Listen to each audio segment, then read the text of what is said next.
Hi hello welcome to our channel. எல்லோரும் எப்படி இருக்கீங்க? ரொம்ப நாளாச்சு வீடியோ போட்டு மாதக்கணக்காகிடுச்சின்னு நினைக்கிறேன். எஸ், நான் ஜாபுக்கு போயிட்டு இருந்ததுனால என்னால் வீடியோ கண்டினியூவாக போட முடியல. ரொம்ப பிஸியாக இருந்தேன் அதில். ஸோ இப்போ தான் அகெயின் வந்து வீடியோ ஸ்டார்ட் பண்ண போகிறேன். ப்ளஸ் ஸ்டடியும் ஸ்டார்ட் பண்ண போகிறேன் இப்போதைக்கு நான். ஸோ இந்த வீடியோவில் என்னை பற்றினா ஆல்ரெடி என்னுடைய வீடியோஸ் பார்த்தவங்களுக்கு என்னை பற்றி தெரிஞ்சிருக்கும். ஸோ தெரியாதவங்க இனிமேல் நீங்கள் என்னை பற்றி தெரிஞ்சுக்கலாம். ஸோ ஆல்ரெடி குரூப் 4 எக்ஸாமில் நான் எழுதியிருக்கேன். ஸோ கொஞ்சம் மார்க்கில் மிஸ் ஆகிடுச்சு. பட் இந்த தடவை கண்டிப்பாக விடக்கூடாது அப்படின்னு அப்படி தான் நினச்சிக்கிட்டு நோட்டிஃபிகேஷனில் பார்த்தா ரொம்ப வேக்கன்சி கம்மியாக இருந்துச்சு. பட் நான் ரொம்ப ஃபீல் பண்ணேன். பட் என் ஹஸ்பண்ட் சொன்னாங்க, உனக்கு தேவை ஒரு வேலை, அது ஒரே ஒரு ஜாப் தான் வேணும், அதுக்கே நீ வந்து வேக்கன்சி இது பண்ணுற அப்படின்னு. சரி ஓகே அப்படின்னு சொல்லிவிட்டு இப்போ தான் வந்து ஜாப் வந்து நான் குயிட் பண்ணேன். ஓகேங்களா? ஸோ ஆல்ரெடி வந்து ஃபுல் பார்ட் டைமாக போனேன், அப்புறம் ஃபுல் டைமாக போய் ரொம்ப பிஸியாக இருந்தேன். ஸோ இப்போ வந்து ஜாப் வந்து அப்படியே கொஞ்சம் கொஞ்சமாக ஸ்டாப் பண்ணிவிட்டு மேக்ஸிமம் வந்து இப்போ ஸ்டாப் பண்ணுற மாதிரி தான். ஸோ இனிமேல் வந்து ஒரு 2 மந்த் இருக்குது சின்சியராக வந்து குரூப் 4 எக்ஸாமுக்கு படித்து குரூப் 4 குரூப் 2 இல்லை எதுலையாவது கண்டிப்பாக ஒரு ஜாப் வாங்கியே தீரணும் அப்படிங்கிற ஒரு இதில் இருக்கேன் நான். ஸோ இப்போ என்ன பண்ணிகிட்ருக்கேன் அப்படின்னு பார்த்தீங்கன்னா, என்னோடய புக்ஸ் எல்லாம் அடுக்கி வச்சிட்ருக்கேன். ஆமாம், புக்ஸ் எல்லாமே ஒரு ஓரத்தில் கிடந்துச்சு இவ்வளோ நாளாக. ஓகே, இப்போ வந்து நம்ம கரெக்டாக ஃபஸ்ட்டு வந்து ஸ்டார்டிங் என்னோடய புக்ஸ் எல்லாம் இருந்ததெல்லாம் நான் தேடி கண்டுபிடிச்சி தமிழ் தனியாக, ஜிஎஸ் தனியாக, மேக்ஸ் தனியாக அப்படின்னு சொல்லி எடுத்து அடுக்கி வச்சிட்ருக்கேன். ஏன்னா ஃபஸ்ட்டு இந்த ப்ராசஸ் எனக்கு கரெக்டாக இருந்தால் தான் எனக்கு சடனாக புக் எடுக்கிறதுக்கு ரொம்ப ஈஸியாக இருக்கும். ஓகேங்களா? அந்த வேலை தான் நான் இப்போ பார்த்துட்ருக்கேன். ஸோ எல்லாருமே வந்து எப்படி படிச்சிட்ருக்கீங்க? நோட்டிஃபிகேஷன் பார்த்தேன், ஜூலை 12ன்னு எக்ஸாம் போட்டிருந்தாங்க. ப்ளஸ் வேக்கன்சி ரொம்ப கம்மியாக இருந்துச்சு.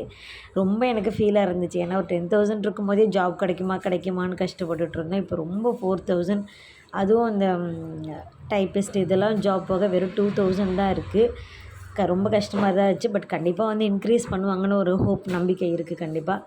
அது ஃபீல் பண்ணிகிட்டே இருந்தேன். ஹஸ்பண்ட் சொன்னாங்க, உனக்கு தேவை ஒரு ஜாபு, மேக்ஸிமம் நீ 100க்குள்ளே வரத்துக்கு ட்ரை பண்ணு, நீ எதுக்கு வந்து 10,000 வரைக்கும் இருக்கணும்னு வெயிட் பண்ணுற அப்படின்னாங்க. ஓகே, ஒரு 2 மந்த் இருக்குது, கண்டிப்பாக கஷ்டப்பட்டு உழைப்போம், அதுக்கான பலன் கிடைக்கும் அப்படின்னு சொல்லி நான் நம்புகிறேன். ஸோ லாஸ்ட் டைமே ரொம்ப கிட்டக்க வந்துட்டேன். கொஞ்சம் என்னோடய ஓன் மிஸ்டேக்ஸில் தான் அது வந்து தப்பாகிடுச்சு. I agree. பட் இந்த தடவை அந்த மிஸ்டேக்ஸ்லாம் பண்ணக்கூடாது, கரெக்டாக பண்ணணும்னு நினச்சிட்ருக்கேன். டைம் வந்து 2 மந்த் தான் இருக்குது. ஸோ நானும் கொஞ்சம் ஸ்டடி பிளான்ஸ்லாம் எடுத்து வச்சுருக்கேன். நிறைய பேரோடது ஃப்ரீ டைம் கிடைக்கும் போதெல்லாம் டவுன்லோட் பண்ணி வச்சுருக்கேன். ஸோ இனிமேல் இந்த வீடியோஸில் நீங்கள் பார்க்கலாம் எப்படி நான் படிக்க போகிறேன் அப்படிங்கிறது. பட் கண்டிப்பாக வந்து இந்த தடவை ஜாப் வாங்கியே ஆகணும். ஜாப் இல்லை, 100க்குள்ளே வரணும், அதுதான் என்னுடைய ஒரு இதுவாக நான் வச்சுருக்கேன். ஸோ நீங்களும் வந்து கண்டிப்பாக வேக்கன்சி கம்மியாக இருக்கிறத பற்றி யோசிக்காதீங்க. லாஸ்ட் டைம் மினிட்ல நமக்கு இன்க்ரீஸ் பண்ணிடலாம். அப்போது வந்து வச்சுட்டோ நம்ம விட்டுட்டோமே அப்படின்னு நினைக்கக்கூடாது. ஏன்னா எலெக்ஷன் வந்து வர டைமாக இருக்குது, எப்படி வேணாலும் சடனாக மாறலாம். ஸோ அதனால் வந்து நீங்கள் கண்டிப்பாக வந்து படிங்க. 2 மந்த் இது வரைக்கும் படிக்காதவங்க கூட ஒரு 2 மந்த் எஃபெக்ட் போடுங்க. ப்ளஸ் தமிழ்லலாம் நிறைய சிலபஸ் வந்து வேறு மாதிரி சேஞ்சஸ் பண்ணியிருக்காங்க.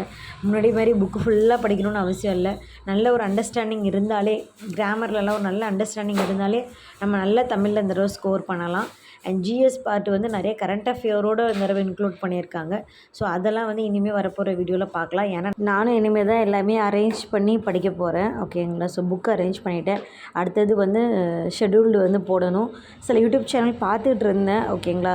எந்த ஸ்டடி பிளான் வந்து எனக்கு ரொம்ப நல்லா இருக்கும், நான் அதை எடுத்துக்கிட்டு அதை நோட் பண்ணிக்கிட்டு, ப்ளஸ் நமக்கு இப்போ நியூவாக சிலபஸ் கொடுத்துருக்காங்க பார்த்தீங்களா, அந்த டைட்டில் எங்கெங்கே இருக்குது அதெல்லாம் வந்து எடுத்து வச்சுருக்கேன் கொஞ்சோண்டு. ஸோ அதெல்லாம் கொஞ்சம் செக் பண்ணிவிட்டு தான் நான் அடுத்த வேலையை ப்ராசஸ் ஸ்டார்ட் பண்ணணும். ஸோ அதை வந்து கண்டிப்பாக நான் உங்கள் கூட ஷேர் பண்ணிக்கிறேன். ஏதாவது ஒரு விதத்தில் உங்களுக்கு ஹெல்ப்பாக இருக்கும்னு நான் நினைக்கிறேன். ஓகேங்களா? எனக்கு தெரிஞ்சதை நான் சொல்கிறேன். ஓகேங்களா? ஸோ அடுத்தது வந்து சொல்லுங்கள், இந்த ஜாப் குயிட் பண்ணது கரெக்டாக தப்பானு. எனக்கு கொஞ்சம் எனக்கு மனசில் இதாகவே இருந்துகிட்டு இருந்துச்சு. ஏன்னா ஆக்சுவலி நான் ஒரு 30,000 சேலரி வாங்கிட்டுருக்கேன் நான். ஓகே, இதை விட்டுட்டு நம்ம ஒரு 2 மந்த் படித்தா எனக்கு லாஸ் தான். பட் ஃப்யூச்சர்னு பார்க்கும்போது இது ஒரு 10 இயர்ஸ் 15 இயர்ஸ் நம்ம 20 இயர்ஸ் ஒர்க் பண்ணுற மாதிரி இருக்கும்.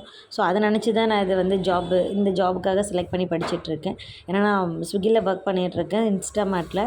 ஸோ இதுவே நம்ம ரொம்ப வருஷம் கண்டினியூ பண்ண முடியாது. ஸோ அதுக்காக தான் பண்ணேன். ஸோ அது கரெக்டாக தப்பான்னு கமெண்ட்ஸில் சொல்லுங்கள், கரெக்டாக தப்பான்னு.